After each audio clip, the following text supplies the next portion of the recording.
Ángelo. Buenos días. Buenos días y sobre todo muchísimas gracias por visitar el Instituto Cervantes de Praga y sobre todo por querer formar parte de este pequeño proyecto que se llama Bibliotecaria por un día.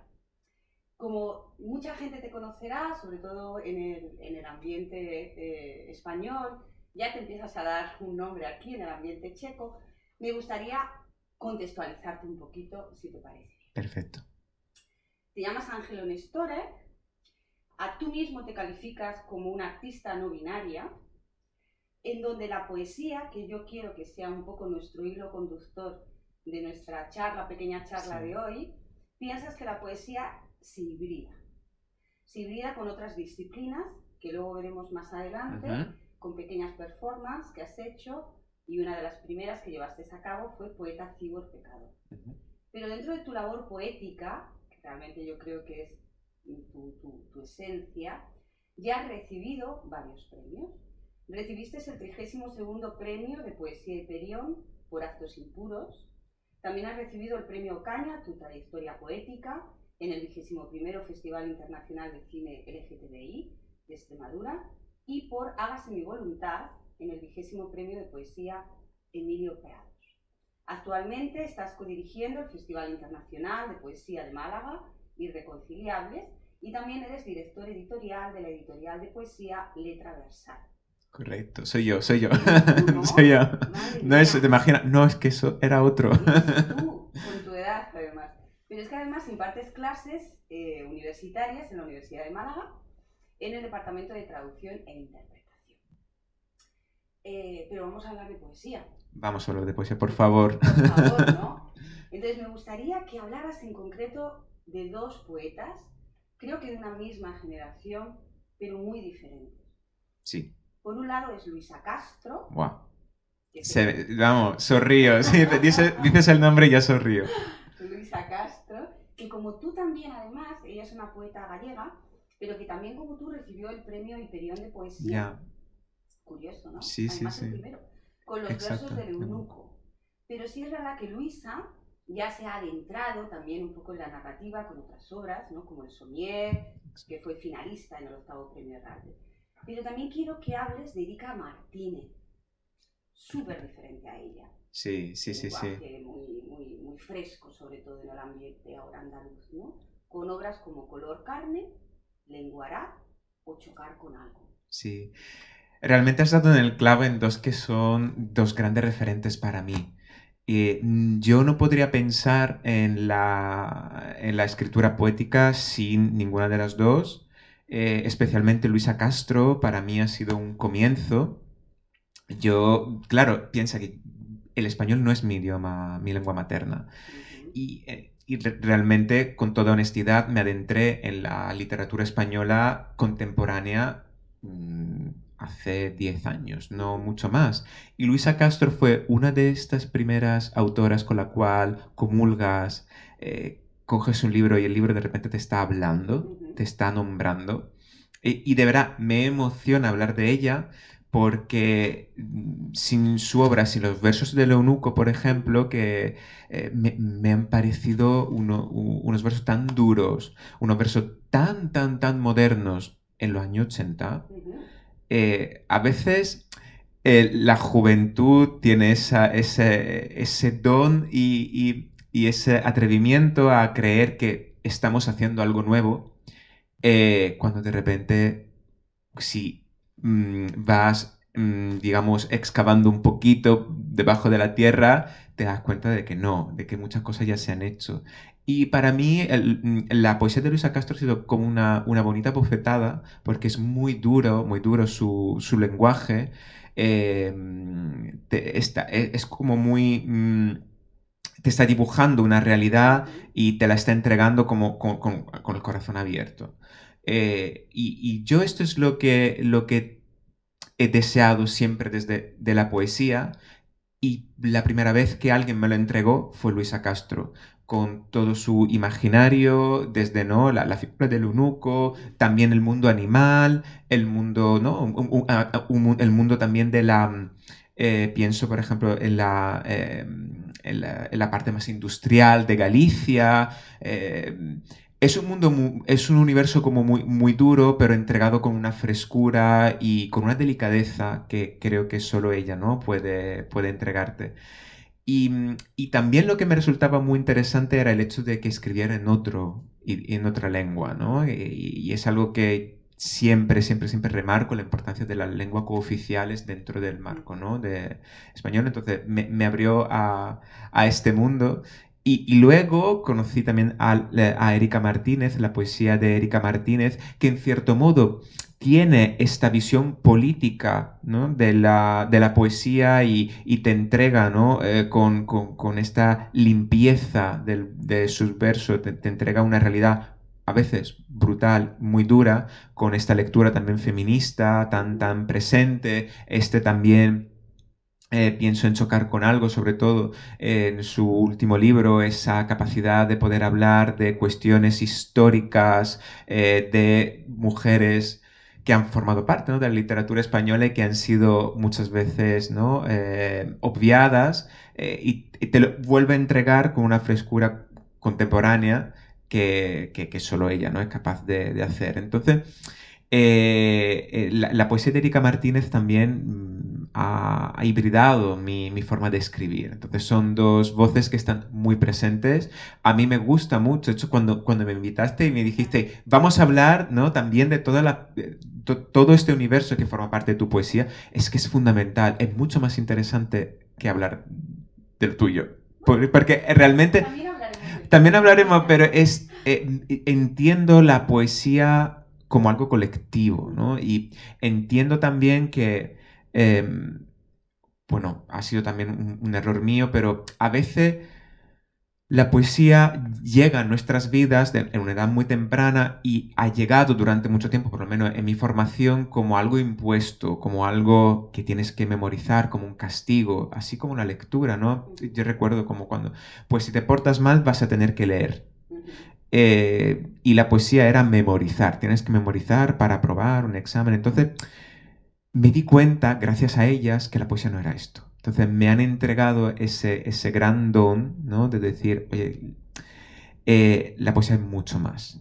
Qué bonito. Sí, sí, sí, le debo muchísimo. Qué bonito, Ángelo. Hay otra poeta que creo que es un poco el puente, ¿no? Que puede ser entre Ajá. vuestra generación y esta generación de Luisa y de Erika, que a mí me parece bastante interesante y fascinante, que es María Eloy García. María, sí. Que sobre todo por su léxico muy rompedor, un léxico absolutamente rompedor, y sobre todo también porque denuncia muchos aspectos socioculturales, ¿no? Es autora, entre otros, de Los habitantes del panorama, de Metafísica del trapo, pero hay una cosa que me fascina, que ella habla que actualmente la poesía es el nuevo punk. Lo es.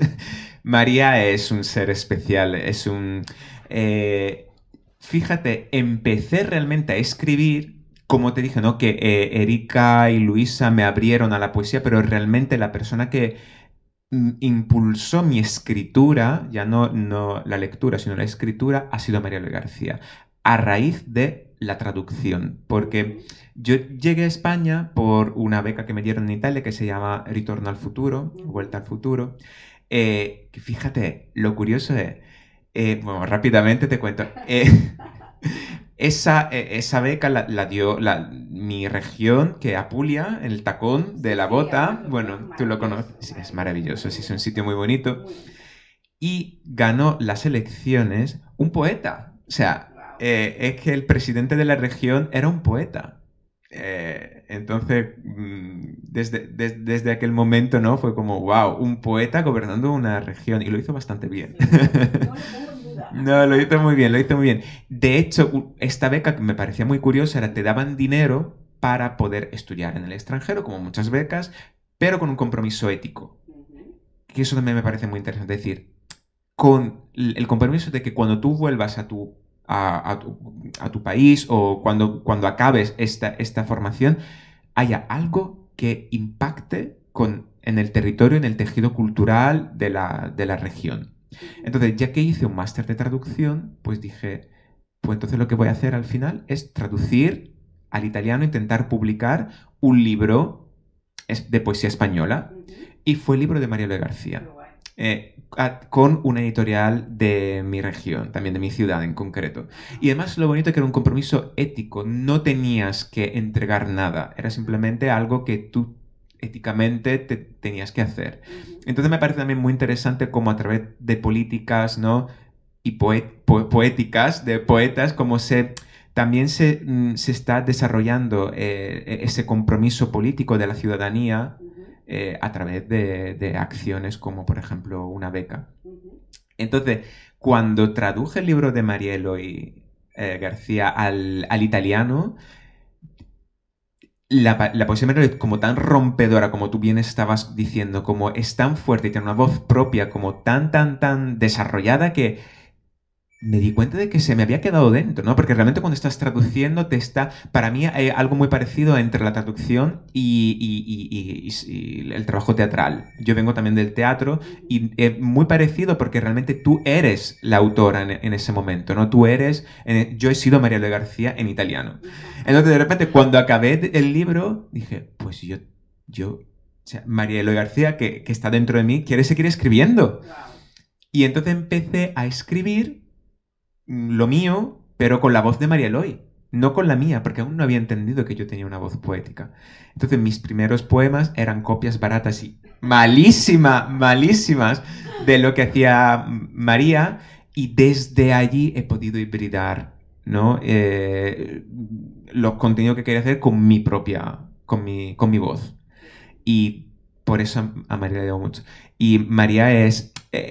lo que más destaco quizás de su poesía es su capacidad de unir, ¿no? Un discurso filosófico con una poesía, con un lenguaje muy contemporáneo, hablando de realidades muy del día a día. Pienso, por ejemplo, en Cuánto dura cuánto, que es un libro que tiene todo un ciclo sobre el supermercado, pero a la vez desde la ironía.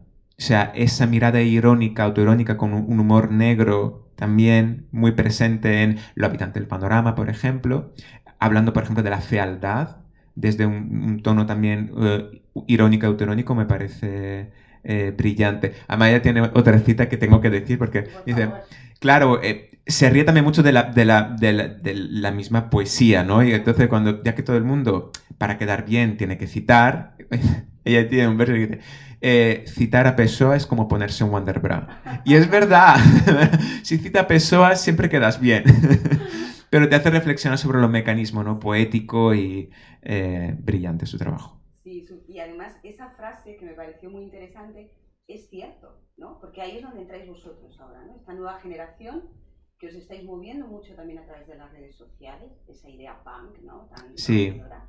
Y ahí quiero que hables, luego hablaremos de ti, pero vamos a hablar ahora de Berta García Faet, sí, que es premio poesía de poesía joven Miguel Hernández con los Salmos Fosforitos, y luego de Sara Torres. Sara Torres, que fue premio Gloria Fuertes de poesía joven en el 2014, con su libro La otra genealogía, y también es autora de Conjuros y Cantos. Son muy diferentes, pero muy unidas, yo creo, en esta nueva visión de poesía. Pero Sara, a su vez, introduce, que también quiero que hablemos luego de ello, los estudios queer, para visibilizar un poco otra fuerza de la mujer, incluso ese amor lésbico en la poesía. Sí. Sí, justamente hablando del título de Sara Torres, de otra genealogía, creo que Berta García Faet, Sara Torres, Ángela Segovia, por ejemplo, Juan P. Sánchez, creo que forman parte realmente de una generación que está cambiando, está creando una nueva genealogía. Entonces, está creando otra forma también de percibir lo poético, otra forma de abordar lo poético. Allí metería también la poesía de Elisabeth Duval, poeta y filósofa muy joven. Entonces, están consiguiendo romper con lo que ha sido... Bueno, además eso es normal, eso pasa siempre, ¿no? Hay una tradición y luego se rompe con esa tradición y se crea, ¿no? Una nueva genealogía. En ese sentido, sí que las redes son interesantes, no solo como en el sentido que amplifican, ¿no? Las redes amplifican, es así. pero porque también están introduciendo códigos nuevos, que pueden ser códigos audiovisuales, de foto, de vídeo, que te hacen repensar el mismo poema, que a veces se aplican al poema del libro, con otra mirada. O sea, de repente estamos, por ejemplo, pienso, ¿no?, que estamos acostumbrados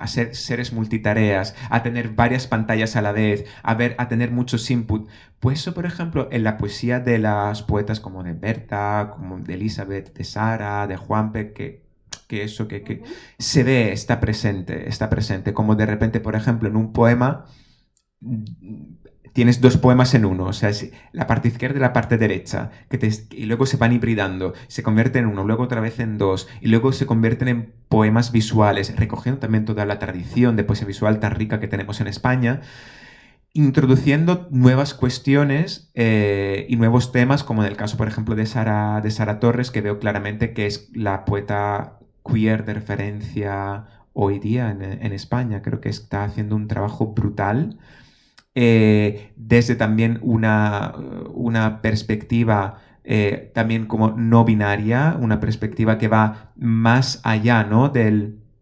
y también, por ejemplo, más allá de los estereotipos también que tenemos de amor, hasta me atrevería a decir desde los estereotipos o desde la tradición de amor lésbico que hemos ido, desde Safo, ¿no?, que hemos ido heredando. Y lo hace también creando propiciando una nueva forma también de entender los cuidados desde la amistad, ¿no? Desde la amistad, desde el placer de las amistades, un placer más colectivo que tiene que ver mucho con lo queer. Es que quiero que hablemos un poco de esto, ¿no?, de los estudios queer, sí, de la teoría queer. Pero para ello también tenemos que hablar de Paul Preciado, ¿no? Sí. Paul Preciado, que es un filósofo transgénero español, pero actualmente afincado en Francia, que se considera dentro del Art Review una de las 25 personas más influyentes del arte contemporáneo. Él escribió en el 2002 un manifiesto contrasexual, que fue un poco donde se introdujo ya la teoría queer, donde él habla del cuerpo de un hombre que huye de su masculinidad heredada, hablando un poco de un nuevo concepto de masculinidad que yo creo que está claramente en tu obra Actos Impuros. Sí, sí, es así. Manifiesto Contrasexual fue justamente una de mis primeras lecturas sobre lo queer, porque yo hice mi tesis doctoral en teoría del cómic, traducción y teoría queer, o sea, algo híbrido también. No había nada en aquel momento, imagínate, o sea, en 2009, cuando empecé, era como, quiero hacer algo, pero no tengo referentes teóricos que hibriden cómic, traducción y teoría queer. Era muy complejo. Pero justamente lo queer va ahí. Realmente ha habido como todo un movimiento desde los años 60, 70, luego desde Stonewall, la revuelta de Stonewall, que han propiciado, ¿no?, esa otra mirada, ¿no?, sobre los estudios LGBT, hasta los años 80 con Teresa de Lauretis, por ejemplo, se me ocurre, que fue como una de las primeras académicas que introdujo esta palabra desde un punto de vista teórico, ¿no?, desde las teorías, que me gusta hablar de teorías queer, porque la palabra teoría es como ya está acotando, y si hay algo como básico de lo queer es justamente esa capacidad de abrirse, es como un devenir, no es una teoría cerrada. Y te entrega algo que para mí es tan importante y que yo he abrazado, que es la posibilidad de contradecirte. O sea, la contradicción como elemento que impulsa la cultura, que impulsa la creatividad. Y a mí me pasa, por ejemplo, recogiendo lo que me comentabas de Actos Impuros, me ha pasado, porque en Actos Impuros, quizás desde una visión un poco más ingenua o naif, estaba intentando construir esta posibilidad de una masculinidad, otra de otras masculinidades, de otra forma de entender lo masculino, pero siempre dentro de lo binario. Y después con Hágase mi voluntad, al final he intentado contradecir lo que dije en Actos Impuros, porque veo ahora, y lo he intentado poner de manifiesto con Hágase mi voluntad, que aunque pueda ser interesante hablar de otras masculinidades, creo que no estamos en el momento histórico, político y social para hacerlo, porque hablar de nueva masculinidad en este momento podría significar, como parece, como hacer un borrón y cuenta nueva. Y no podemos borrar siglos y siglos, ¿no?, de machismo y siglos de historia sobre la cual, ¿no?, se ha construido la masculinidad y el poder desde una visión, ¿no?, patriarcal y hegemónica. Entonces, es peligroso hablar de una forma tan ligera de nueva masculinidad. Me lo digo a mí. Me lo digo a mí. Ándale, es peligroso hablar de... Entonces... Pero eso es, lo queer tiene que ver también con eso, tiene que ver con esta capacidad, con esta apertura. Piensa que, por ejemplo, la palabra queer, para las personas que quizá no sepan de dónde viene, era un insulto, o sea, nace como un insulto. Era como decir, como decir maricón, ¿no? Entonces, piensa también como lo interesante de apropiarse de un término que siempre ha sido usado de forma despectiva, autodefinirte como tal, entonces vaciar de sentido negativo la palabra, ¿no? Porque si tú ya te autodefines con el insulto, ya cuando te insultan no pasa nada, ¿no? Entonces es todo también una gran reflexión en torno al lenguaje, de cómo el lenguaje es político, el lenguaje plasma nuestra forma de ser. Porque lo que realmente es una política, es una forma de ver el mundo. Me parece muy interesante y recomiendo muy mucho Actos Impuros. Muchas gracias. Lo recomiendo porque realmente es una obra interesante, sobre todo por este nuevo concepto y sobre todo cómo desgranas un poco, ¿no? Sí. Esta idea también de la imagen del hombre macho, ¿no? De un poco Total. todo eso. Sí. Y la verdad es que recomiendo mucho esa lectura. Es un poco, quizá, proto, ¿no? Proto. Es algo proto que he ido, por supuesto, he seguido estudiando, he seguido formándome y ya luego he cogido otro camino, pero sí que quiero decir lo que me parece interesante, que, por ejemplo, me han dado a nivel literario y también a nivel vital los estudios queer, es justamente esta amplitud, ¿no? Ampliar el deseo.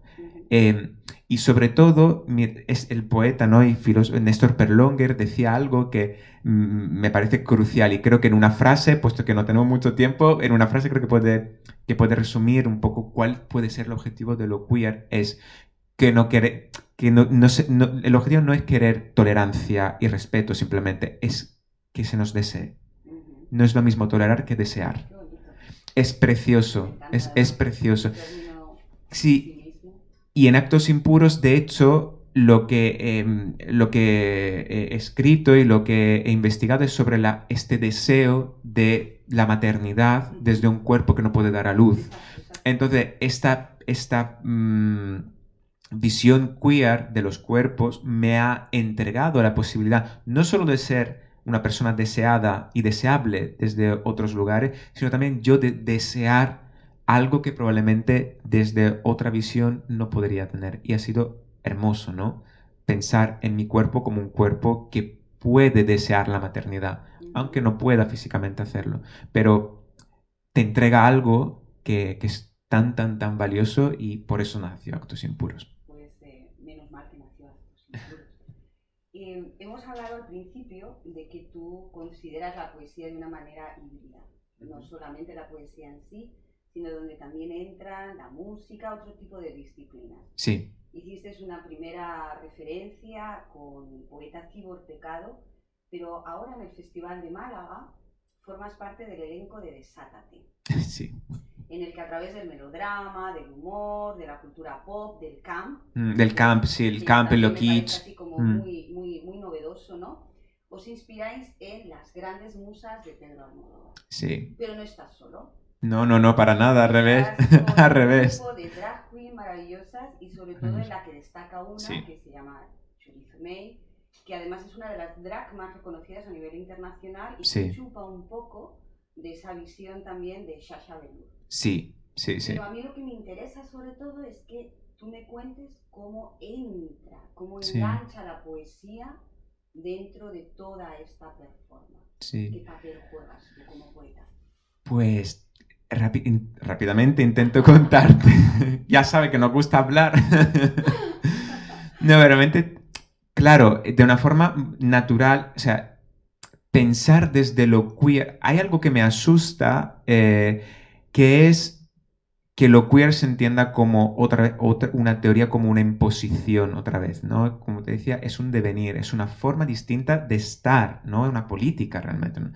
No es una identidad, es una forma de pensar, una forma de estar en el mundo, de relacionarse y de entender también tu cuerpo dentro de un entramado de cuerpos, ¿no? Que tu cuerpo no es tuyo, solo tuyo, como decía Butler, lo digo de forma muy rápida y mal por eso, pero como que tu cuerpo ya no es tuyo en el momento en el que nace, porque ya entra en relación con los demás y entra en relación con una serie de expectativas que se esperan desde este cuerpo marcado por un género, por ejemplo, ¿no? Entonces, para mí esto se tiene que trasladar también a la práctica artística, porque yo no veo para nada interesante que una persona que ya está teniendo cierta, ¿no? cierta trayectoria simplemente por tiempo, ¿no? Porque ya llevo cierto tiempo, ¿no? dedicándome a eso y como que se me vea como, bueno, es el poeta queer. No, es que no es eso. Para mí lo queer es justamente pensar, romper también con los moldes de los mismos géneros. No solo el género en el sentido, ¿no? de construcción personal, ¿no? Sino también los géneros literarios. De allí sale mi primer libro, que se llama Adán o Nada, un drama transgénero, que es un libro de poesía que a su vez está hibridado como una obra de teatro, y desde allí, como en este también como proto trabajo queer, pues empiezo a reflexionar en torno a eso.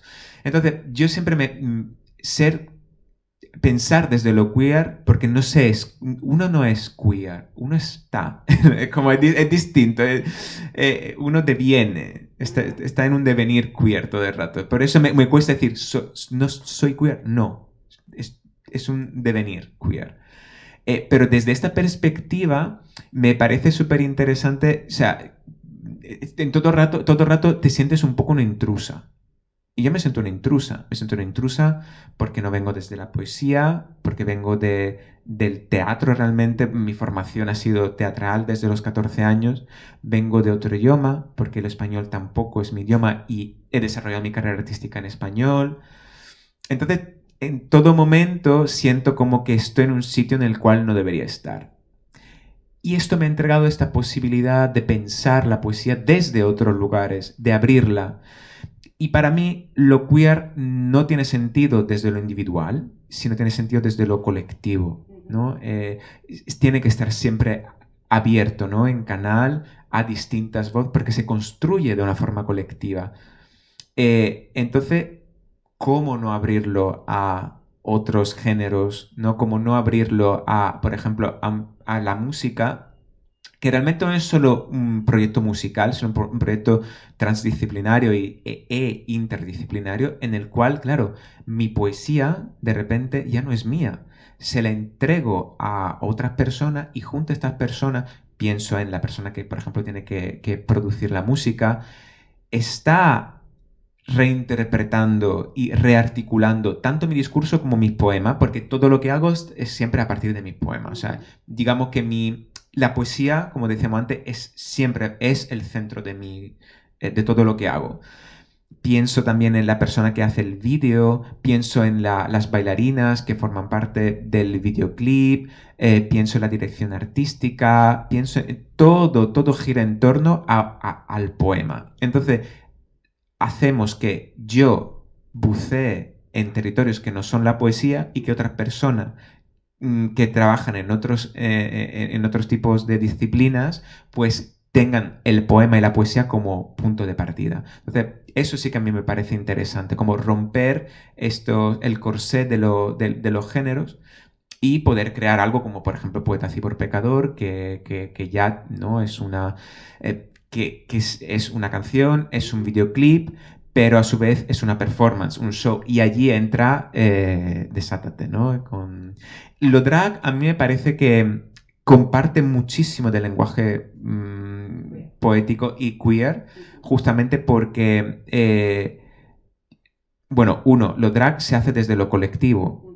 porque hay muchas personas que tienen que trabajar en personaje drag de un artista. Pienso en maquilladoras, pienso en diseñadoras, en muchísimo, artistas que hacen atrechos, props, todo ese tipo, ¿no? de material que se usa desde lo drag, pienso en coreógrafas, etcétera, etcétera, ¿no? Y también porque el drag que más me gusta es un drag más conceptual, como puede ser, como bien dices, el de Choriza May o el de Sasha Velour. Y creo que es como cuando veo una drag queen conceptual, es como ver un poema con patas, ¿no? Un poema que está andando. Porque sí que desde su arte sí que me está comunicando algo. Y entonces como lo drag coge elementos como puede ser el vestuario, el maquillaje, elementos cotidianos, los rompe para darle una vuelta y comunicarte y asombrarte, porque para mí el asombro es algo fundamental dentro de la poesía, dentro de lo poético. Me gusta hablar sobre todo de lo poético en este sentido para justificar todo lo que te decía. Y al mismo tiempo pienso que la poesía escrita hace lo mismo con el lenguaje, o sea, coge las palabras que usamos a diario y la coloca en un territorio totalmente distinto que te permite asombrarte, te permite reflexionar. Entonces, lo drag y la poesía para mí comparten esto, y por eso creo que es interesante también colaborar en otro tipo de trabajos, como puede ser en este caso con drag queens. Entonces a mí también me coloca en ese lugar híbrido en el cual ya no es solo mi poesía, ya no es solo la música, ya no es solo la coreografía, porque también hay una performance, ¿no?, escénica allí, sino también es el diseñador, en este caso el diseñador, que a partir de una idea, de un poema, te está creando un traje. Es mágico. Y sobre todo lo colectivo, que es decir que incluir a personas del colectivo, del mundo queer, dentro de las performances. No solo del vídeo, como en Poeta Cibor Pecador, no hay actores o actrices allí, son todas personas del mundo LGBT y queer de Málaga, por ejemplo. Y en Desátate también cuento con bailarinas que también forman parte de porque también hay algo muy importante, que es lo económico, que a veces como que no se habla de esto, ¿no? Que nos da mucho apuro, ¿no? Como buena persona mediterráneas que somos, de hablar de dinero. Pero sí que es importante que desde un lugar de poder, que puede ser el lugar desde el cual, por ejemplo, yo actúo o yo hago mi poesía, me parece interesante poder compartir también a nivel económico mis recursos, los recursos que me vienen dados a mí como poeta, a otras personas que forman parte del entramado queer. Porque para mí esto es lo queer también, compartir y hacer que otras personas que normalmente no pueden acceder a ciertos canales y a ciertos discursos, pues sí que puedan. Y por supuesto me pasa también a mí como al revés, ¿no? Ángelo, muchísimas gracias. A ti, ha sido un placer. Un placer para nosotros tenerte aquí en el Instituto Cervantes. Gracias sobre todo por acercarnos esta nueva poesía, estas nuevas visiones, estas nuevas teorías. Así que esperamos verte muy pronto por aquí para que nos puedas presentar alguno de tus libros y alguna de tus traducciones. Muchísimas gracias a ti y a vosotras, porque es muy importante que también un instituto como el Instituto Cervantes acoja este tipo de iniciativas, y eso se valora muchísimo, porque este trabajo lo tenemos que hacer juntas, si no, no tendría sentido. Efectivamente. Bienvenido y hasta pronto. Hasta pronto, gracias. A ti.